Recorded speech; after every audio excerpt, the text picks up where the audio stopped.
Fala, senhor bros, tudo bom com vocês? Hoje eu tô aqui porque eu quero compartilhar com vocês a minha burrice em matemática. Então eu tô aqui pra contar da primeira vez que eu fiquei de recuperação na escola. A minha escola, ela funcionava desse jeito. Era uma recuperação que, na verdade, não valia de nada. Porque você fazia as provas, tinha a média era 6. Se você não atingisse essa média, você teria que fazer a tal da recuperação. Só que a recuperação não recuperava em nada a sua nota. Era só uma folhinha de papel que você fazia um exercício, o professor dava a nota e já era, tanto faz. Tipo, sua nota ia continuar vermelha e você ia ter que recuperar essa nota no próximo semestre. Mas a diretora insistia que era recuperação, mas não era recuperação porcaria nenhuma, porque não recuperava nada. Uma coisa que eu sempre soube na minha vida é que eu nunca seria nada que tenha a ver com números. Ou seja, eu já tinha tirado qualquer área que precisasse dessas matérias pra existir, eu ficava...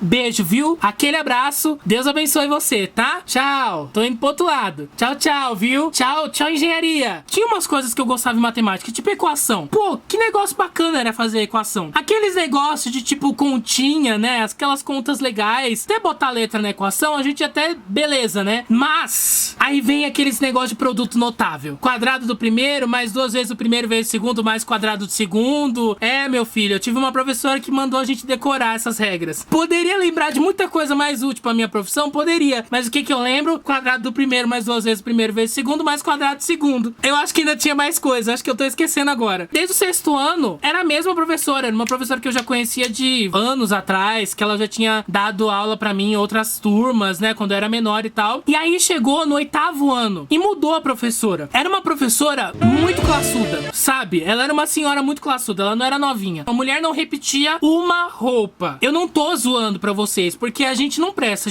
atenção na aula, mas a gente presta atenção na roupa que o professor tá usando, e a gente olhava pra roupa daquela mulher, todo dia tinha uma roupa diferente. A gente só percebeu que ela repetiu uma bota, que foi uma bota que ela falou que ganhou da filha. Aí ela repetiu algumas vezes, mas tirando a bota, gente, aquela mulher não repetia de roupa. Ela era uma professora muito legal mesmo, mas como eu falei, matemática e a gente sempre teve uma briga muito grande, a gente sempre teve aquela coisa do divórcio, mas não dava pra ter divórcio, porque é uma matéria obrigatória, você não podia simplesmente, né? Opa, tchau, tchau. Só na época da faculdade que eu poderia escolher uma área que não precisasse dessa desgraça. Mas ok. Aí essa professora chegou, começou a ensinar, né? Começou a dar aula, blá, tal e coisa. A gente gostava dela porque ela era diferente. E a outra professora, ela era um pouquinho chata. Ela era um pouquinho entojada, insuportável. Mas a gente já tava acostumado com a forma dela de agir. Então a gente meio que tirava as notas da média e a gente passava de ano e tudo mais. Até aquele momento eu nunca tinha ficado de recuperação na minha vida. Ela deu a aula, tarará, tudo direitinho, e teve a prova. Essa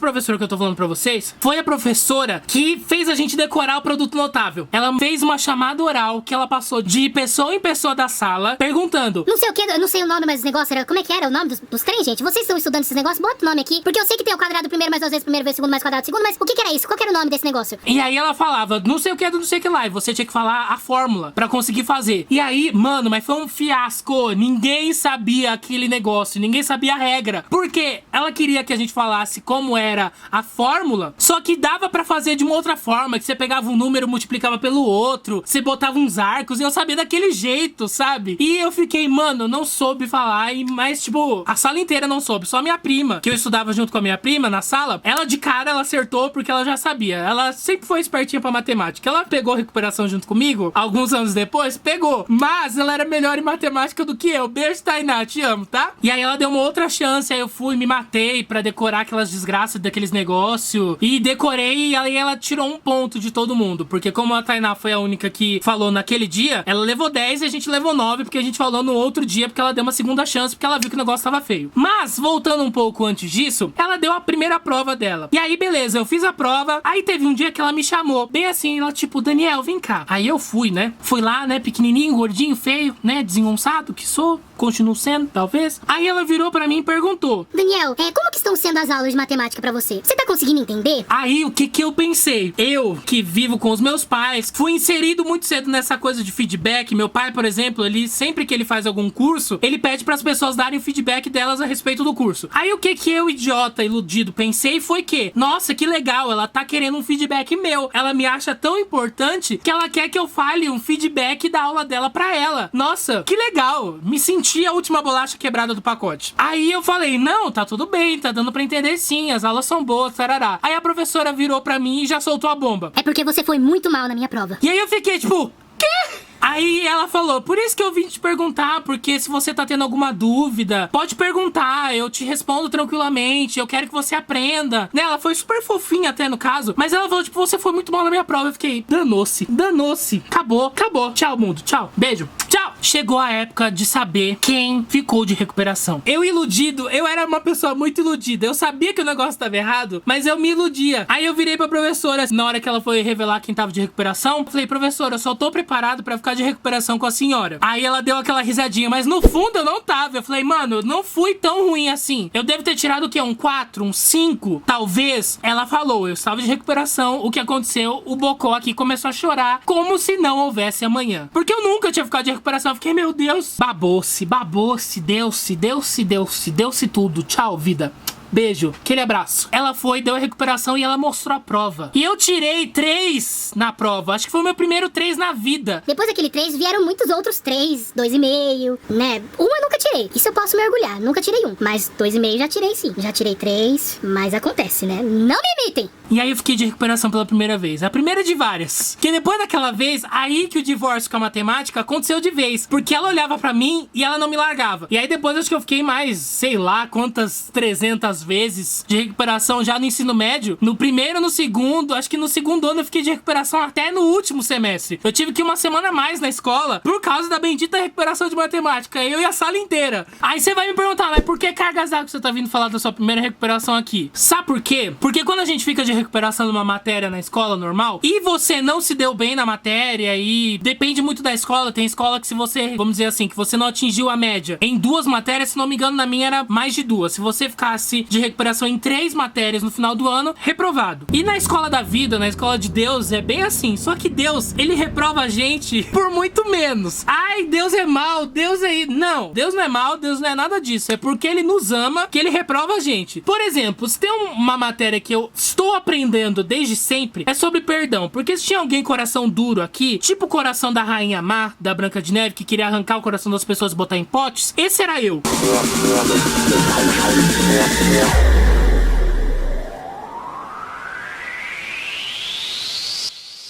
Eu percebo muito isso, de situações que Deus vai me ensinando, até que chega um momento que ele dá a prova. Sabe quando ele dá a prova, que ele fica em silêncio, porque quando o professor tá aplicando a prova, ele não fala, ele fica em silêncio pro aluno conseguir lembrar do que ele aprendeu, faz as associações todas aí, às vezes você tá tipo, Deus esqueceu de mim, não, é porque você tá na prova. O professor na hora da prova não fala, só lembra disso, né? E aí, beleza, e você tá lá, você faz a prova, você não passa. O que que Deus faz, no caso? Ele pega e te reprova, mas não porque ele te odeia, ou porque ele não quer que você avance, não, pelo muito contrário, ele quer que você avance, mas com qualidade, com conteúdo e de verdade, ou seja, você reprova, você vai passar por algumas outras situações que você vai ter que ir aprendendo, vai fazer a prova de novo, se você passar, fase 2, se você não passar, você vai ficar lá repetindo. O que eu quero falar pra vocês, quando Deus começar a te ensinar alguma coisa, não fique com a galera do fundão, faz as analogias todas aí, porque eu tô muito analógico hoje, hein, faz aí as referências, as ligações na sua cabeça aí, pra vocês me entenderem, ok? Vira lá um nerd, fica lá na frente, na primeira fileira, prestando atenção em tudo, pra quando chegar na hora da prova, você conseguir se dar bem e você conseguir passar pra outra fase. Como na própria matemática, você começa aprendendo 2 mais 2. Quando você vê, você tem que falar do quadrado do primeiro mais 2 vezes o primeiro mais o segundo mais o quadrado do segundo. Com 309 letras que você tem que descobrir os valores. E isso vai acontecendo conforme você vai passando de ano. Conforme você passa de ano, o conteúdo começa a ficar mais difícil, mais complicado, mais punk, ok? Que você entenda que com Deus é assim também. Pensa que Deus é o professor, o diretor, o coordenador da escola da vida. E aí ele tá lá te ensinando, aí você foi, fez a prova, passou de ano. Quando você for pra outra série, pra outra turma, pra outra fase, essa fase vai ser um pouco mais difícil do que a anterior. Só que você vai aprender os conteúdos, tudo mais, através da experiência, da vida, né, das circunstâncias, pra você conseguir fazer a prova e você conseguir passar pra outra fase. E assim assim vai indo. Eu, por exemplo, faço isso porque eu já passei algumas fases nessa escola de perdão, e aí eu olho pra trás e eu olho, tipo, cara, como eu era imaturo, né? Nossa, quando aquela vez eu não perdoei fulano por causa disso, nossa, hoje eu vejo que era brincadeira de criança, porque já teve umas situações muito adversas e muito vraus, assim, pra ter que perdoar, e você olha pra trás e fica, nossa, que brincadeira de criança, sabe? Como você faz na escola mesmo, que você olha pras criancinhas que estão lá pintando solzinho com carinha, e você olha, nossa, que coisa de criança, né? Mas você um dia já precisou pintar o solzinho de criança e você precisou passar por essas fases. Ou seja, passe por todas as fases da melhor forma possível. Preste atenção em tudo que Deus te ensinar durante as aulas, durante a sua vida, durante esse tempo, para que quando a prova chegar, e ela vai chegar, você consiga se dar bem e passar. Cuidado com as recuperações e com as reprovações. Presta bastante atenção, se dedique, porque a matéria que você tem mais dificuldade é aquela que você mais se empenha para estudar. Ou seja, se você tá passando por uma situação, por uma matéria, vamos dizer assim, que você precisa aprender para continuar na sua vida cristã e na sua vida como cidadão, como filho e etc. E você não tem afinidade, que você não gosta, que você acha difícil, preste bastante atenção. Demande mais tempo estudando esta matéria, lendo a Bíblia, conversando com o seu professor, tirando as dúvidas com o seu professor. E aí você vai conseguir tirar uma nota boa para passar de ano. Não faz varzeado, sabe? Não vê a matéria que você não gosta, tipo, mano, eu não consigo perdoar. Como eu, por exemplo, já pensei várias vezes. E eu jogava de mão e tipo, dane-se, eu não consigo perdoar, sou assim, eu nasci assim, síndrome de Gabriela. Eu cresci assim,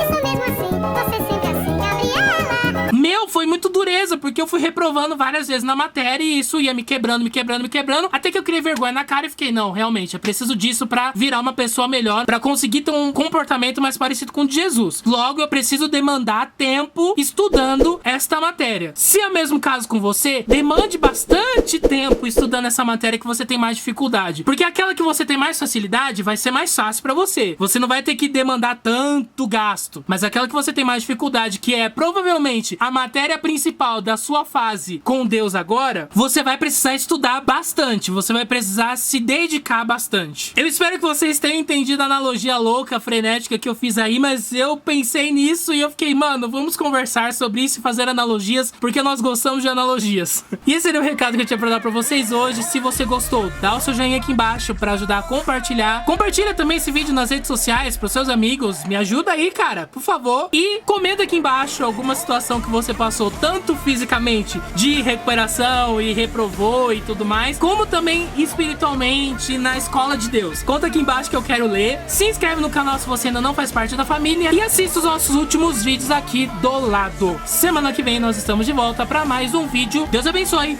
Beijo no coração e tchau!